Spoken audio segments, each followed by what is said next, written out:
What's up guys, and welcome back to another episode of the Summer Career Mode. It is episode number 34, returns today on the back of our Community Shield loss to Man City on penalties. The two new signings, of course, coming in as well with our small budget once again, Obafemi and O'Shea, the Irish international duo. And heading into today's episode, lots of games to get through.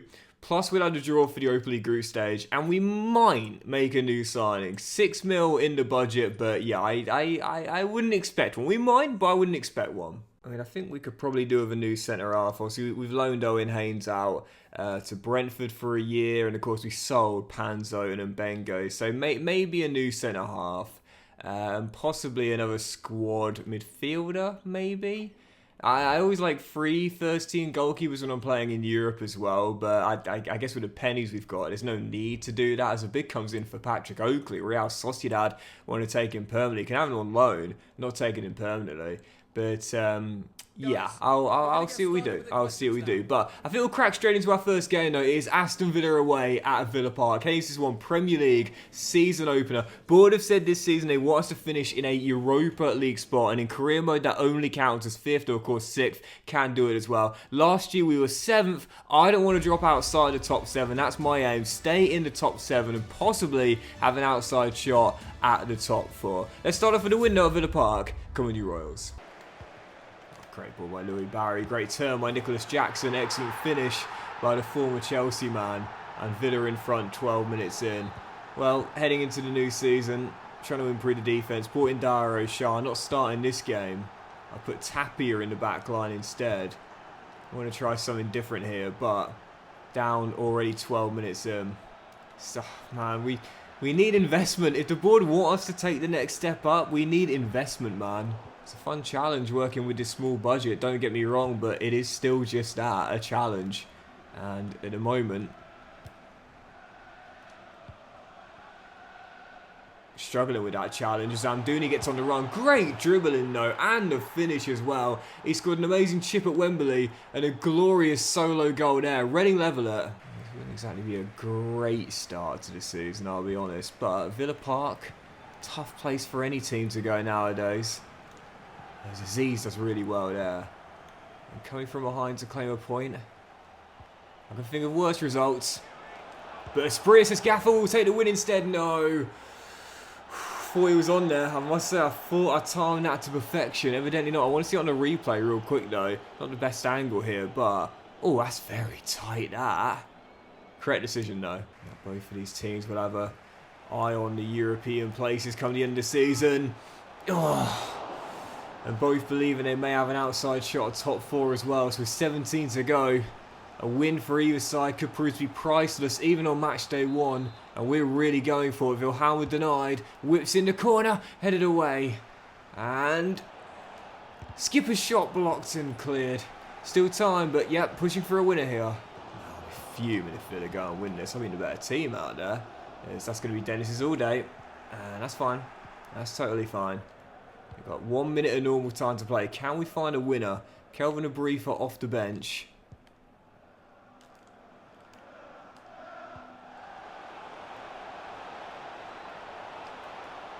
Yes! Come on!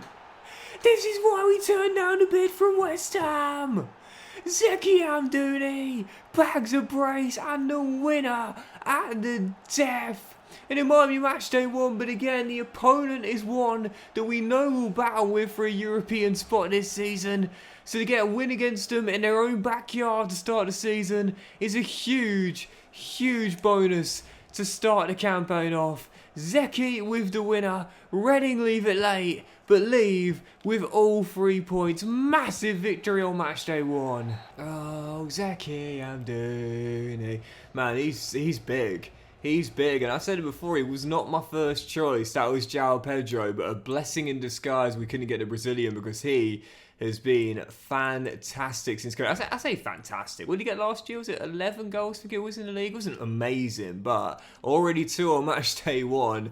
And I have to say, as he continues to get better in the prime of his career right now, maybe on the back of turning down that bid from West Ham, he deserves a pay increase. I guess we will see. Anyway, big win. Perfect start. And I think we'll just go straight into the next one. Yep, following contest, back at the Medeski. as there is a bit of Felix Bishop. We're going to turn that one down there. I always say, when you give a player a contract, I feel they should be off limits for at least that window, if not the whole season. But anyway, following game, newly promoted Robins at the Medeski as we aim for our first win at home this season and back-to-back wins to begin our campaign off. Come on, you Royals. Dennis for the gap. Sprea, who missed a crucial penalty in that Community Shield, of course, aiming to redeem himself somewhat, with Tapia finding Reggie. And the score still tied at 0-0. Tough start to the game here again. Statistically, the lowest side in the division. But if this man gets a chance, you know he's going to finish because he started the season off on fire. Amdunu another 4 if you count the goal in the Community Shield. And Reading in front 21 minutes in. Pring down the left-hand side. Oh, it's a terrible back heel. And now, because he's out of position, look at the space. If we can get away from Ekmedy. Keep going, Reggie. There we go. Quick give and go. Oh, see you later. Wonderfully done. Wonderful goal. Brilliant, brilliant goal. And Yasser Aspriri missed a penalty in the Community Shield, but isn't any less loved here. Wraps it up. Great team goal. Reading 2 up. Reading on the counter here. McGree to Bond. And this could and really should be free. It's been a great comeback game from Bond. Can he get another assist? He can indeed.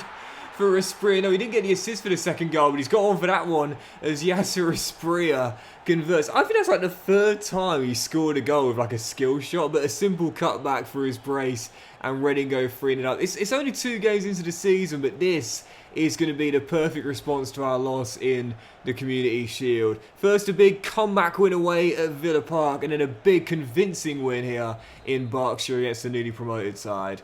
No doubt about it, tough objectives for the season, very little money to work with, but this Reading team continues to improve as a core. And that's the thing, like, you have to get your feet on the ground. Like when you've made a good start towards an objective, you know, be proud of yourself and be pleased for yourself for, you know, again, putting your best foot forward first and starting off strong. But you need to make sure you look at the bigger picture. Like, it's so early on into your objective. There's a long way to go. Do not lose focus. So, following games, we turn down the speed here from Liverpool for Chinedu Davis. Like I said, anyone that signed a new contract is off limits for at least 6 months, if not 12 for me. Following game, Leicester away at the King Power. We lost to them last season, and that was the game that ended any kind of chance at a top 4 place. But for this season, looking for revenge on the Foxes and aiming to get our 3rd win on the trot. Let's go do it. Come on, you Royals. 35 minutes in, still tied at 0-0. Reggie win, that's not winning. And we should pass our way out. Yeah, haven't had a chance yet. But plenty of time though. Plenty of time. And like we always say, man, like when there is so much time, remember the clock's your friend. Don't force anything. Just stay true to your philosophy and believe. Put the shift in, eventually you'll get the breakthrough, and we have. I'm doing it with another. He's on fire. Yeah, I'm a firm believer that value is subjective. What's worthless to one man might be priceless to another. And as Bindon does brilliantly well there. Fantastic. Well, oh, come on, ref. It's a great tackle from the skipper. As things stand, Amdouni is priceless for us right now because as Bennett flaps at that cross and he clears it away as well, Amdouni doing it all today and to start this season off too. It's his goal that once again is probably going to see us get the win and our 3rd straight. Easy money. Game over. Reading make it 3 wins in a row to start the season off.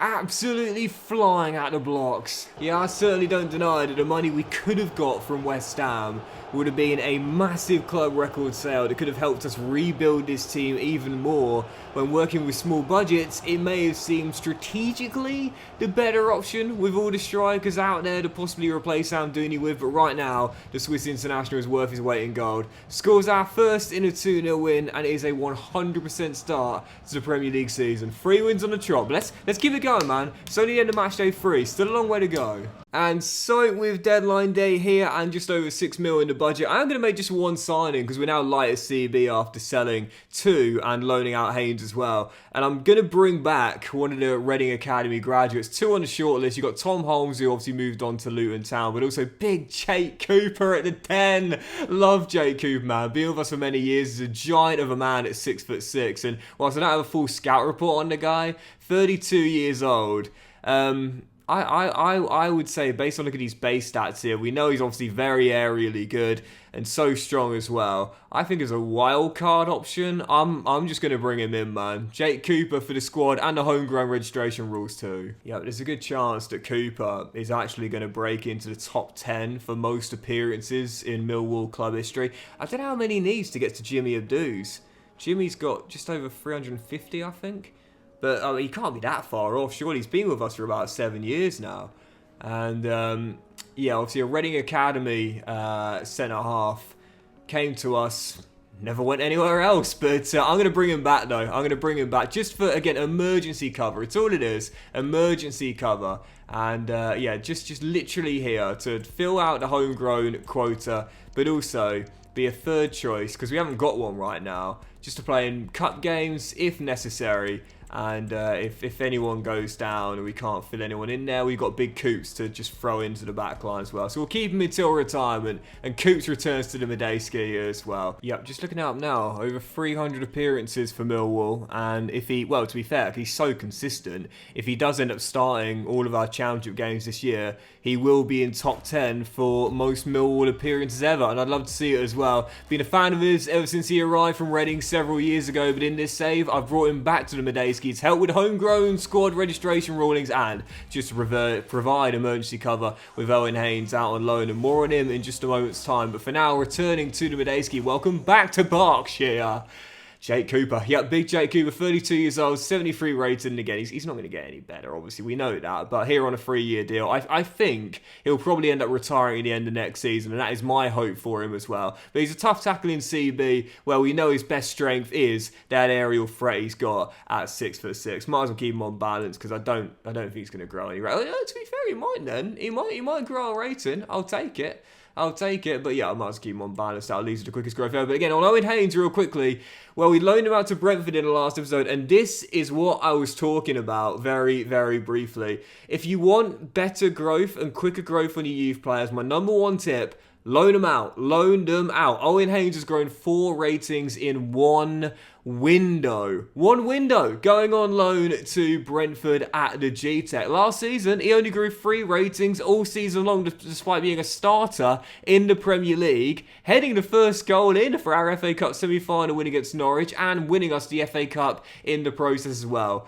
EA have got to change it, man. Loans should improve a player's growth, don't get me wrong, but the fact he's gone up 4 in one window when last year he only grew 3 in total, and the year before that only 2, it just goes to show you it's a bit broken. Yep, that'll do me. 4.5 mil remaining in the budget, but we'll leave it there for transfers for Season 3. 3 new players coming in then. Dara O'Shea and Michael Obafemi, the Irish international duo, and Jake Cooper returning as well to help with emergency cover as well. That'll do me. We'll leave a little bit of money in the budget, but we've done that every single season, and it hasn't helped us at all, so I don't think it'll help us again for the new season, but at least it means if we have any contract issues during the season, we'll be able to sort that out without needing to worry about the finances. So we'll quickly run down the clock here, and yep, heading into the new season, being asked to finish in that 5th place spot. I said this year, that's what I'm targeting to. Outside shot of top 4. Not a bad start. 3 wins in 3. So the top deals on deadline day, as you will see. Wow, Pablo Torre to Spurs for 66 mil. Anthony Gordon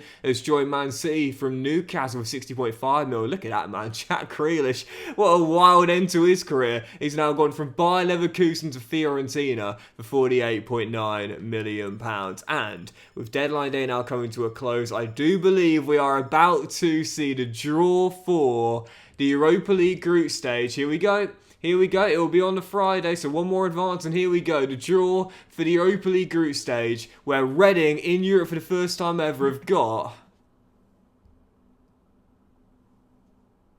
Oh, there we are, right there. Group A. AZ Alkmaar, FC Basel, and Legia Warsaw of Poland as well.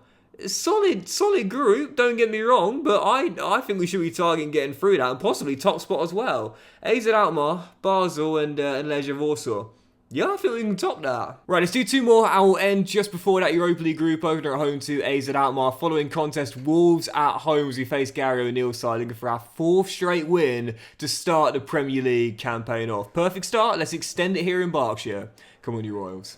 It's such a cool feeling in an RTG where, you know, you now start taking on teams, and in previous seasons you would have said, oh, take a point, yeah, definitely, I really take a point. But then you get to a stage where you go into those games and think, yeah, we should be winning this easy. Like, come on. I mean, that's... Oh, what a finish, Sergio Camelo. That's how I'm looking at Europa League group. This isn't Reading of Season 1, where we're in League 1. This isn't even Reading in our first season back in the Premier League. This is a 3rd season in the Premier League Reading side now. And it's 4-star, but on the cusp of being a 4.5-star side. So, yeah, going into that European group, I don't think I'm being arrogant there. All 3 teams are solid, don't get me wrong, but so are we now. So are we, but we have to keep our home set start going. We will need to come from behind to win this like we did on the opening day. Wolves in front. As Anderson plays a brilliant ball. Femi gets on the run. Come on, you've got to take Max Kilman for pace. Surely, son. All the way. All the way. How's your finish? Clean. Clean.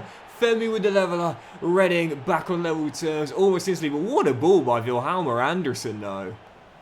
Oh, yes. Anderson straight from kickoff as well. And looks for Femi again and finds him again. Oh, yeah. What a fantastic quick double for Femi Aziz. Both assisted by Anderson. Who knew this was a bromance here? Brilliant finish. It's always so cool. Like when you see your club. And, you know, you might have a favourite player and they've got their own sort of, like, favourite teammate, if you will. And you see it on the socials all the time, you know, the bromance between certain players in a group of teammates. Wouldn't have thought this was a bromance, but maybe it is. Femi Aziz and Wilhelmer Anderson, because today they've certainly played like brothers, no doubt about that. They've been clicking. Combined for the first 2 goals. And then get involved in the build-up for the 3rd as well. But it's Zeki who gets it to extend his goal-scoring run. 3-1 and a 2-goal cushion with 9 minutes to play. And this is why I always say it. If you've conceded early, don't panic. The clock is your friend and you've got plenty of time to turn the tide. Zeki extends the scoring run. It's a cool individual record now as well. Most consecutive games with a Premier League goal. As Bennett is beaten. The record holder, evergreen Jamie Vardy, did it during the Leicester title-winning season with 11. The man he eclipsed, the great Ruud van Nistelrooy, so good company to be in there, as Ruud had 10 a long time ago now for Manchester United. But yeah, Vardy's now beaten that record, now with 11. What do you think, Haaland? Do you think maybe he'll have one eye on that? I guess we'll see, but Amdouni definitely does. He's now scored in 4. But with 21 minutes to go, Wolves carrying it to 1. Can we hang on? Tell you what, he was a clinical finisher, Ruud van Nistelrooy, back in the day. It's funny, but when you think about the great Premier League forwards, he's a name that often doesn't get mentioned. You know, you think of the great, you know, Alan Shearer, Sergio Aguero. I mean, I could be here for a while if I was listing them all, but sometimes, like, Ruud van Nistelrooy kind of just gets forgotten about a little bit. Let me tell you, he was a heck of a finisher back in his day. Didn't always need to blast it in, but just place it. As Femi's going to get his hat-trick. Oh, yeah. In style as well. 2-goal cushion restored, and that is going to do it. I think it's his first hat-trick of the save, and that extends our winning run. Yep, I'll be honest, that Community Shield loss to Man City was slightly disappointing, but a heck of a response from the Royals. 4 straight wins to start the Premier League off and 12 points taken from a possible 12.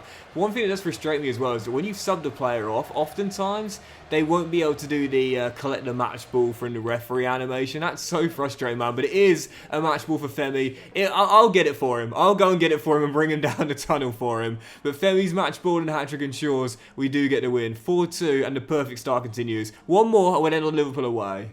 Just before that trip to Anfield as well, on the back of what will be an international break, we have seen 2 of our youth players are unsettled and they're all turned 17 now, so this was to be expected. Thiago Castro and also the young Ghanaian centre-half Shola Amos, so I believe we'll both have the exciting prospect tag. We'll quickly check them now, and then I'll add him to the loan list. So Amos does indeed have the exciting prospect. We'll add him to the loan list. And as for Castro, he's got the showing great potential tag, but we'll try and get them loaned out both in January. Thankfully, they've done it now and not at the end of the season, so we can still get them loaned out and they won't lose their potential for next season. Right, let's just dive into it then. I'll sort the loans off camera. Yeah, final game today, Liverpool away at Anfield. 4 wins in a row, but it's our toughest test to start the Premier League season off. Can we end the episode still top of the table and undefeated after a dream start to season 3? Let's find out. Come on, you Royals.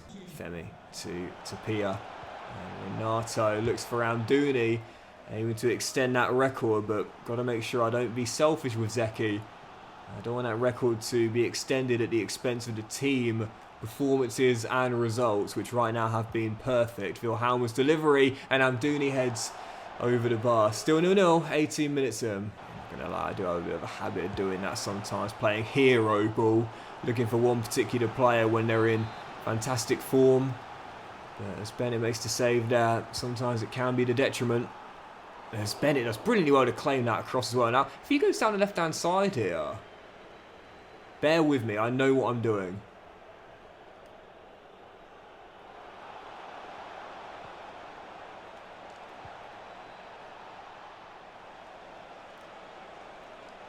Far post, Reggie's all alone, oh, it's gone in! Theo Hernandez got a touch, but he couldn't keep it out. I knew what I was doing, bear with me. Because there was a man that went down, and I think it was Jules. I'm pretty sure it was Jules that went down, and that meant there was going to be a gap in the back for Liverpool. So all we needed to do was drag bodies across to one flank, and then on the other side, there'd be someone totally unmarked. I didn't think it would be Reggie. I didn't think it would be Mr. Bond, but it was, and I think he'll claim it as well. Theo gets a touch, but can't keep it out. And Reading go in front right before the break. Masterclass! Yeah, if you've noticed that a player has gone down injured, take note of who that is and what position they are in, because oftentimes you can use that to your advantage by dragging players away when there's no one there to cover for that man that's currently injured and on the deck. Oh, Anderson! Espria! For 2!